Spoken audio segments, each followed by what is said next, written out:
সত্যিকার অর্থে একজন বীর বলে আমরা তাকে বিশ্বাস করি, কিন্তু তিনি সম্প্রতি এমন একটা কাজ করেছেন, সেই কাজটার প্রভাব কি হতে পারে এবং তিনি গুরুত্বপূর্ণ যে একটা দায়িত্বে আছেন এই মুহূর্তে, সেই দায়িত্বটাও তার থাকা উচিত কিনা, তাকে সেই দায়িত্বে রাখা উচিত কিনা, এই প্রশ্নটা তোলা দরকার। আমরা জনাব ফজলুর রহমান যা ফেসবুকে লিখেছেন সেটা নিয়ে গতকাল সারাদিন বেশ আলোচনা হয়েছে, এমনকি সরকারকেও রেসপন্ড করতে হয়েছে। সরকারকে রেসপন্ড করতে হয়েছে কারণ তিনি সেই সরকারের মানুষ না হলেও সরকারের দেয়া একটা দায়িত্ব পালন করছেন, অতি গুরুত্বপূর্ণ দায়িত্ব, এবং সেই দায়িত্বের ক্ষেত্রেই বিরাট প্রশ্ন তৈরি হতে পারে তাঁর এই ধরনের মন্তব্য। আমরা তার বক্তব্যটা একটু যদি পড়ি, তিনি ফেসবুকে লিখেছিলেন, ভারত পাকিস্তান আক্রমণ করলে বাংলাদেশের উচিত হবে উত্তর পূর্ব ভারতের 7 রাজ্য দখল করে নেওয়া। এ ব্যাপারে চীনের সাথে যৌথ সামরিক ব্যবস্থা নিয়ে আলোচনা শুরু করা প্রয়োজন বলে মনে করি। আমি আবারও পড়ছি, তিনি বলছেন, ভারত পাকিস্তান আক্রমণ করলে বাংলাদেশের উচিত হবে উত্তর পূর্ব ভারতের 7 রাজ্য দখল করে নেওয়া। এ ব্যাপারে চীনের সঙ্গে যৌথ সামরিক ব্যবস্থা নিয়ে আলোচনা শুরু করা প্রয়োজন বলে মনে করি। এখানে জনাব শফিকুল আলম, অন্তর্বর্তী সরকারের আমাদের প্রধান উপদেষ্টা প্রেস সচিব, বলছেন, বাংলাদেশ সকল সার্বভৌমত্ব স্বাধীনতাকে সম্মান করে এবং অন্যদের কাছ থেকেও তা প্রত্যাশা করে। বিডিআর কমিশনের প্রধান major general ALM Fazlur Rahman গতকাল তার সোশ্যাল মিডিয়া অ্যাকাউন্টে যে মন্তব্য করেছেন তা ব্যক্তিগত অভিমত। অন্তর্বর্তী সরকার কোনোভাবেই তার বক্তব্যের সাথে একমত পোষণ করে না। মেজর জেনারেল ফজলুর রহমানের ব্যক্তিগত মতামতকে সরকারের মতামত হিসেবে বিবেচনা না করার জন্য আমরা সকলের প্রতি আহ্বান জানাচ্ছি। জেনারেল ফজলুর রহমান সম্পর্কে আমরা জানি যে বীর বললাম কেন, যে আমাদের বাহিনীগুলো সবসময় সেই অর্থে চ্যালেঞ্জের মুখোমুখি হয় না, কিন্তু তিনি হয়েছিলেন, এবং তিনি যখন বিডিআর তখন ছিল সেটার প্রধান ছিলেন, সেই সময় তিনি খুবই গুরুত্বপূর্ণ দুটো ঘটনার সময় তিনি প্রধানের দায়িত্বে ছিলেন। তিনি পদুয়া, আমি ভুল না করলে, চেকপোস্ট দখল করেছিল এবং তার জেরে রৌমারীতে বিএসএফ যে আক্রমণ করতে এসেছিল সেখানে অত্যন্ত বিরচিতভাবে আমাদের বিডিআর সেটা প্রতিহত করেছে, এবং সেখানে ভারতীয় বাহিনীর হতাহত অনেক বেশি হয়েছিল আমাদের চাইতে। ভারতকে সেই সময় আমাদের জনগণ, কারণ ওই রৌমারীতে ওই ঘটনা ঘটেছিল, জনগণ বিজেপি তখন বিডিআর ছিল, বিডিআরের সাথে এক কাট্টা হয়ে দারুণ প্রতিরোধ করে তুলেছিল। সো এই বীরত্ব তার আছে, সেই হিস্ট্রি আছে, সেটাকে আমরা শ্রদ্ধা করি, এবং বলা হয় যে এই ঘটনার কারণে তিনি ভারতীয়দের অত্যন্ত কঠোর, বিশেষ করে শাসক গোষ্ঠীর অত্যন্ত কঠোর বিরাগভাজন মানুষ। কিন্তু একটা ব্যাপার খুব জরুরি, জনাব ফজলুর রহমান জাস্ট একজন প্রাইভেট সিটিজেন এই মুহূর্তে নন, উনি সরকারের অংশ নন, কিন্তু কিছুদিন আগে সরকার, কয়েক মাস হয়ে গেল, অনেকেরই নানান রকম পরামর্শ ছিল, শেষ পর্যন্ত বিডিআর হত্যাকাণ্ডের জন্য যে তদন্ত কমিটি গঠন করা হয়েছে তার প্রধান করা হয়েছে এই ফজলুর রহমানকে, মেজর জেনারেল ফজলুর রহমান।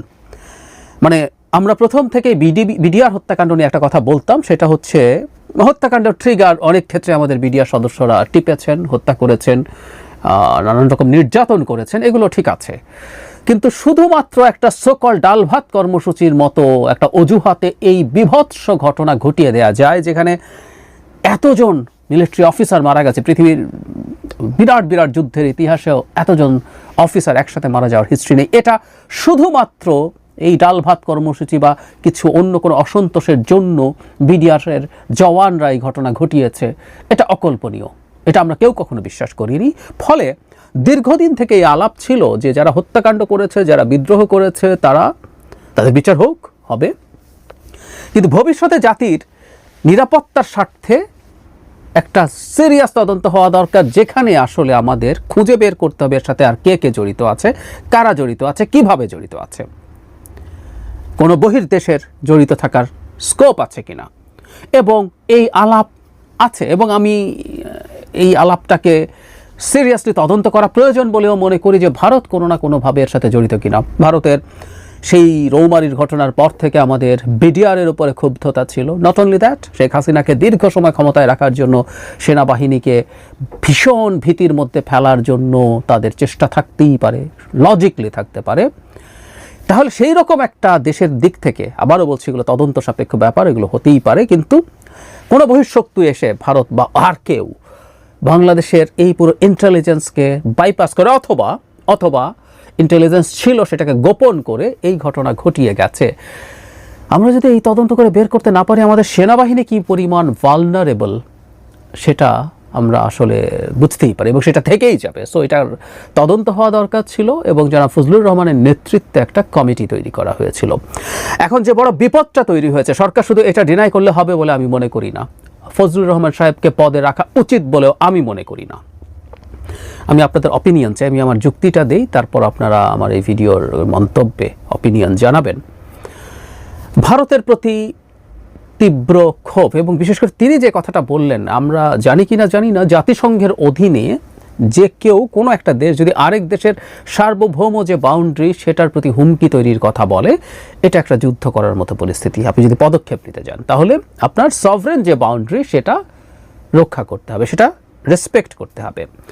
জনাব ফজলুর রহমান ভারতের সেভেন সিস্টার্সকে দখল করে নিতে বলছেন, এবং ওনার কথাতেই বোঝা যাচ্ছে বাংলাদেশ যথেষ্ট শক্তিশালী নয়, তাই চীনের সাথে আলাপ করতে হবে, চীন সহ এই কাজটা করতে হবে। মানে টোনটা এরকম, ভারত পাকিস্তানের যদি যুদ্ধ শুরু হয়, সেই যুদ্ধটা যেহেতু ভারতের ওই ফ্রন্টে অনেক বেশি ব্যস্ত থাকতে হবে, এদিকে ভারতের মনোযোগ কমে যাবে, এবং এই ফাঁকে এসে আমরা এটা দখল করে নেব, চায়না সাহায্য করলে এটা হয়ে যাবে। মানে এমনি আমরা বলি, আমি তদন্ত কমিশন সরিয়ে রাখি, আমি জনাব ফজলুর রহমানের প্রতি যথেষ্ট রেসপেক্ট রেখেই বলছি। মানে একজন মিলিটারি জেনারেল এই কথা বলছেন যে এটা সম্ভব, তার কাছে মনে হচ্ছে চীনের সাহায্যে আমরা সেভেন সিস্টার্স দখল করে নিতে পারি, ভারত যদি পাকিস্তান আক্রমণ করে।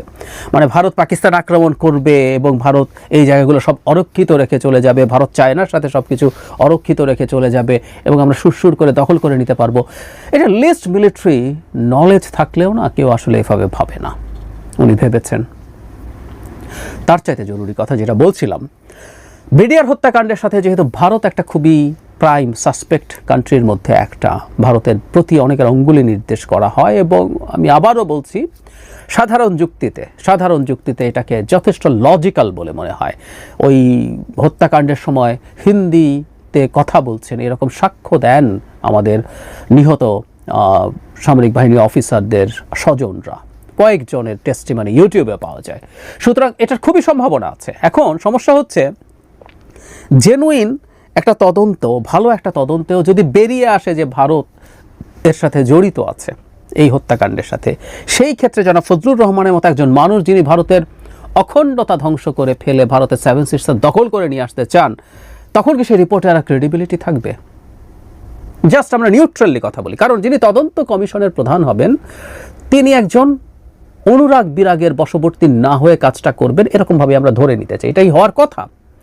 তিনি তদন্ত করবেন, তিনি যদি প্রিকনসিভড আইডিয়া থাকে, বায়াস থাকে, কনফার্মেশন বায়াস যদি থাকে যে উনি মনেই করেছেন ইন্ডিয়া, তারপর তার সাথে কিছু কিছু জিনিস মিলিয়ে নিলেন, কিন্তু না, আমরা দেখতে চাই বা একটা জেনুইন তদন্ত, আমরা আসলে একটা জেনুইন তদন্ত চাই। সেই তদন্ত হতে হবে নিরপেক্ষভাবে, প্রত্যেকটা খুঁটিনাটি তথ্য নিয়ে তারপর ফাইনালি তারা একটা সিদ্ধান্ত নেবেন, এটা হওয়া উচিত।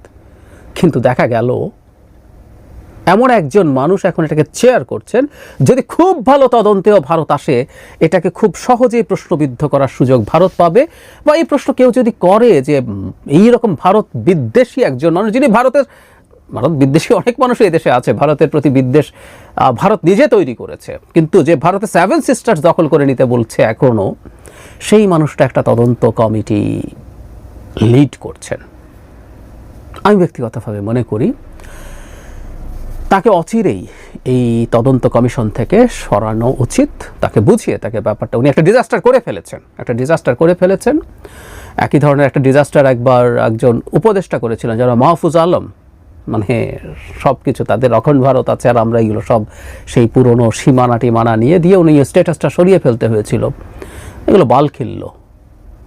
মাহফুজ আলমের মতো একজন এই বালখিল্য করেছেন, তার বয়স বালকেরই, মানে রাষ্ট্র পরিচালনার দিক থেকে বলতে পারি, কিন্তু অত্যন্ত পরিণত বয়সে জনাব ফজলুর রহমান এই কাজ করেছেন। এটা কোনোভাবেই আমি মনে করি না ঠিক আছে। আমি চাই সরকারের যে স্টেটমেন্ট, এই স্টেটমেন্ট যথেষ্ট না, সরকারের খুব দ্রুত এই ব্যাপারে ভাবা উচিত, আলোচনা করা উচিত।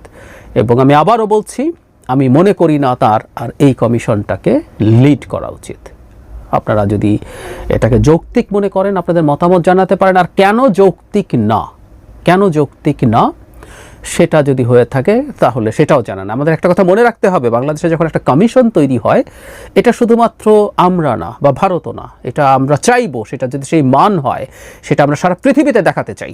আমরা সারা পৃথিবীতে দেখাতে চাই যে দেখো আমার দেশে কি হয়েছে। এবং আবারও বলছি, হাইপোথেটিকলি ধরে নিচ্ছে সেখানে পাওয়া গেল ভারত এভাবে ইনভলভ ছিল, আমরা সারা পৃথিবীর সামনে দেখাতে পারবো ভারত কিভাবে আমাদের দেশে ডিজাস্টার ঘটিয়েছে। এই প্রত্যেকটা জিনিস অনেকেই ফু দিয়ে উড়িয়ে দেবেন, যেন ফজলুর রহমান গতকাল যা করেছেন সেইটাকে